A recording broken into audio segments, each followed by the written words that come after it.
Welcome back to the Real Estate of Real Estate. Today we've got Alison from Investor Services again with us. Thanks for having me back. It's good to have you back. And then you've got myself, I'm Tennessee. I'm one of the regulars, I think, now. Yes, definitely.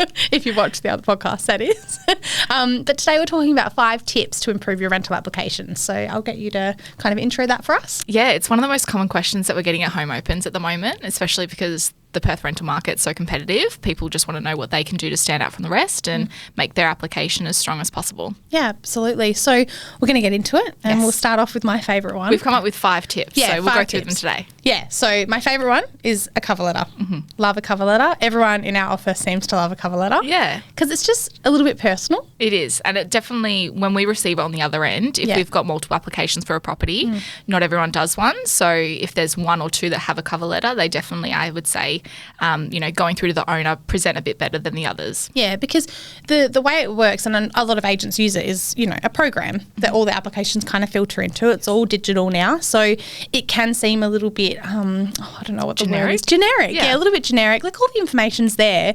But then having that email come through and there's like a cover letter with maybe a photo of the family or whoever it might be, someone with their dog or even just themselves, like kind of like a resume. Yeah, it is. And that goes through to the owner as well. So along with their application and, I think if you can sort of put yourself in the landlord's shoes, if you're receiving 10 applications and 1 or 2 have gone that extra mile and put in a cover letter with some photos as well, you're probably just naturally going to be pulled a bit more towards their application because you're sort of getting a bit of a feel for them and seems a bit genuine. It's a lot more personable. Yeah, I love it. And my favourite thing that someone has ever done, this is like one of my favourite stories, is a pet cover letter. Oh, pet resume? Like a pet resume, yeah. So someone put in it was more of a cover letter, but the pet spoke on behalf of the tenant that was applying for the property. Oh, okay. And I just thought it was so clever the way that you remember it, so I remember worked. it, and she got the property. There you go. The owner just loved it because it just made it stand out above the rest. And look, it's not everything because obviously your application has to check out, and you have to have good references and things like that. But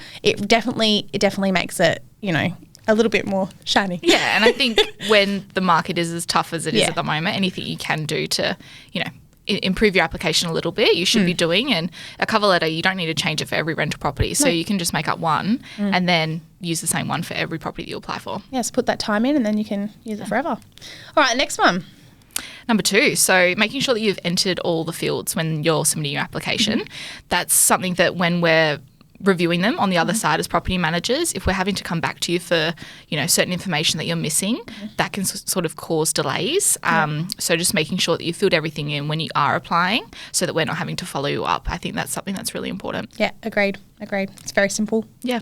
Fill it out. Yep. Fill everything out. Fill it out. The field boxes are there for a reason. Yes. And then the third one, is ensuring that you've got all of your supporting documents. Yes. Yep, so that's really important as well because, again, we don't want to have to be chasing those documents because that can delay the process. If you're self-employed, show bank statements or like a tax summary. Yeah, I was going to touch on, I guess, what those documents can be. So obviously your ID that you need to supply, but proof of income. So whether that's pay slips or, like you said, if you're self-employed, a tax summary or even a bank statement just to show that you've got sufficient savings. That's something that we'll definitely ask for if you haven't supplied it. But if you can supply it straight off the bat, then you're already a step ahead. Yeah, exactly. And what's the next one? Number 4, so home open etiquette. I always think that people should sort of be using home opens as a bit of a job interview, really. Yeah. So putting your best foot forward, presenting really well, making you show up on time. If you've got the time to ask a few questions or really engage with the agent as well, I think that's important because they're the ones that are going to be speaking to the landlords and providing them with that feedback as well. So if you can just, make yourself known to them is probably the most important thing so that they do remember you. Yeah. And also when we're reviewing applications, we obviously see your ID. So we're trying to, if we meet 20 people at home open, we're trying to picture together who is that person and that name. So, I think just introducing yourself is really important. And then on the flip side of that as well, like introducing yourself is important, but don't take all the property manager's time. Yes. Because there's other people that are at the home open that probably have really important questions about a home that they're potentially going to be living in. Yes. So just to be respectful of other people's time and to just have a brief introduction, ask the questions that you need to, and then, go look through the homes so other people can have a chance as well. Absolutely. Yeah.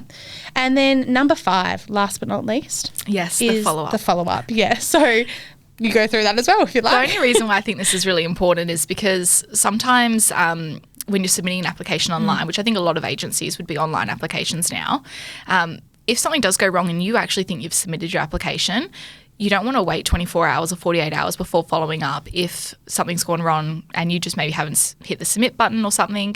And then you're thinking that we're actually reviewing your application when we're not. So I think just a quick follow-up, whether it's a phone call, you might not even need to speak to the property manager. You might just be able to get through to reception and get them to check that they have received your application. Yeah. Just something to make sure that they have got it. And if they need anything else, they'll be in touch as well. Yeah. Okay, perfect. Those are great tips. Yeah, hopefully they've been helpful. Yeah, I think they will be. Yeah. I think people will really love it. All right, that's a wrap. Thank you guys very much for listening. If you're liking the content so far, please subscribe on whatever platform you're listening on. Thanks so much. Thanks.